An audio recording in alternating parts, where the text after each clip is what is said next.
തിരുവനന്തപുരത്തെ കോൺഗ്രസ് സ്ഥാനാർത്ഥി പട്ടികയിൽ 8 മണ്ഡലങ്ങളിൽ ധാരണയായി.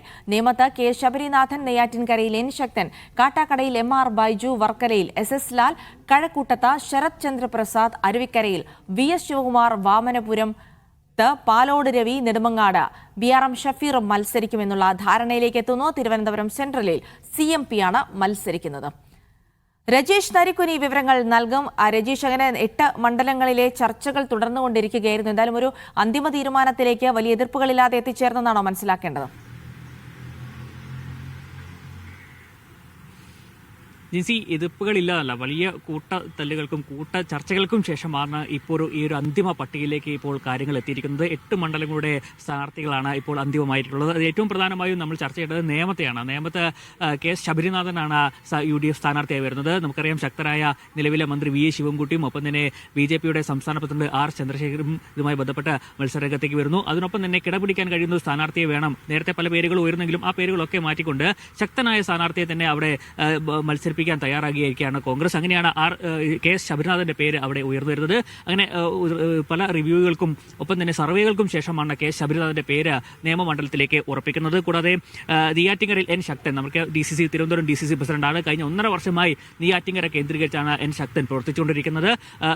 അദ്ദേഹത്തിന് ആദ്യം സീറ്റ് നൽകുന്നതുമായി ബന്ധപ്പെട്ട പ്രാഥമികമായി തന്നെ നേതാക്കളൊക്കെ ഉറപ്പ് നൽകിയിരുന്നു. അതിന്റെ അടിസ്ഥാനത്തിൽ കഴിഞ്ഞ 1.5 വർഷമായി നെയ്യാറ്റിൻകരയിൽ പ്രവർത്തിച്ചിരിക്കുകയാണ് എൻ ശക്തൻ. അങ്ങനെ നെയ്യാറ്റിൻകരയിൽ എൻ ശക്തൻ സ്ഥാനാർത്ഥിയാവുന്നു.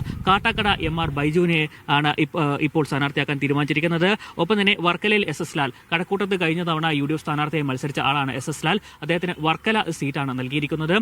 ഒരു നാടാർ വോട്ടുകൾ കൂടി ഏകീകരിക്കാൻ കഴിയുന്ന ഒരു സ്ഥാനാർത്ഥിയാണ് SS ലാൽ എന്ന ഒരു വിലയിരുത്തിന്റെ അടിസ്ഥാനത്തിലാണ് വർക്കല ഇപ്പോൾ SS ലാലിന് നൽകാൻ UDF തീരുമാനിച്ചിരിക്കുന്നത്.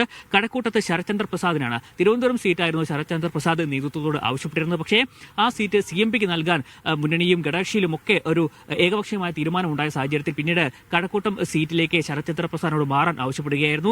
അങ്ങനെ ഈ ഏറ്റവും ശക്തമായ ഒരു മത്സരം, അതായത് BJP ഏറ്റവും കൂടുതൽ പ്രതീക്ഷയോടെ നോക്കിക്കാണുന്ന മറ്റൊരു മണ്ഡലം കൂടിയാണ് കഴക്കൂട്ടം. അത് അവിടെ V മുരളീധരനായിരിക്കും സ്ഥാനാർത്ഥിയായി വരിക. അദ്ദേഹത്തോട് ഏറ്റുമുട്ടാൻ ശരത്ചന്ദ്ര പ്രസാദിനെയാണ് ഇപ്പോൾ പാർട്ടി നിയോഗിച്ചിരിക്കുന്നത്. അരുവിക്കരയിൽ VS ശിവകുമാർ, തിരുവനന്തപുരം സെൻട്രലിൽ 2 തവണ MLA ആയ ആളാണ് VS ശിവകുമാർ. ശിവകുമാറും തിരുവനന്തപുരം സെൻട്രൽ സീറ്റിന് വേണ്ടി വലിയ രീതിയിൽ കേന്ദ്രത്തോട് ആവശ്യപ്പെട്ടെങ്കിലും പിന്നീട് അരുവിക്കരയിലേക്ക് മാറ്റാനുള്ള ഒരു സാഹചര്യമാണ് നൽകിയിരിക്കുന്നത്. നിലവിൽ 20ഓളം മണ്ഡലങ്ങൾ, അരുവിക്കര നിയമസഭാ മണ്ഡലത്തിൽ 20ഓളം മണ്ഡലങ്ങളിൽ നിലവിൽ വിജയിച്ചിരിക്കുന്നത് കോൺഗ്രസും UDFുമാണ്. അതുകൊണ്ട് തന്നെ ഒരു വലിയ വിജയപ്രതീക്ഷ VS ശിവകുമാറിലൂടെ തന്നെ കോൺഗ്രസ് പ്രതീക്ഷിക്കുന്നുണ്ട്. ഇനി വാമനപുരത്ത് പാലോട് രവിയെയാണ് സ്ഥാനാർത്ഥിയാക്കിയിരിക്കുന്നത്. നെടുമങ്ങാട് BRM ഷഫീറിനെയും സ്ഥാനാർത്ഥിയാക്കിക്കൊണ്ടുള്ളൊരു നീക്കത്തിലേക്കാണ് ഇപ്പോൾ കാര്യങ്ങൾ എത്തിയിരിക്കുന്നത്. തിരുവനന്തപുരം സെൻട്രൽ എന്നാലും CMPക്ക് നൽകാൻ തീരുമാനിച്ചിരിക്കുകയാണ്. CP ജോണാണ് സ്ഥാനാർത്ഥിയായി വരിക. ഉടൻ തന്നെ ഒരു പ്രഖ്യാപനം, ഈ മാസം 15 കൂടി തന്നെ ഈ പ്രഖ്യാപനത്തിലേക്ക് തന്നെ എത്താൻ സാധ്യതയുണ്ട്. എന്തായാലും ഇതിന്റെ ഒരു ഔദ്യോഗിക പ്രഖ്യാപനം ഉടൻ ഉണ്ടാകുമെന്നാണ് നമുക്ക് അറിയാൻ കഴിഞ്ഞിട്ടുള്ളത്.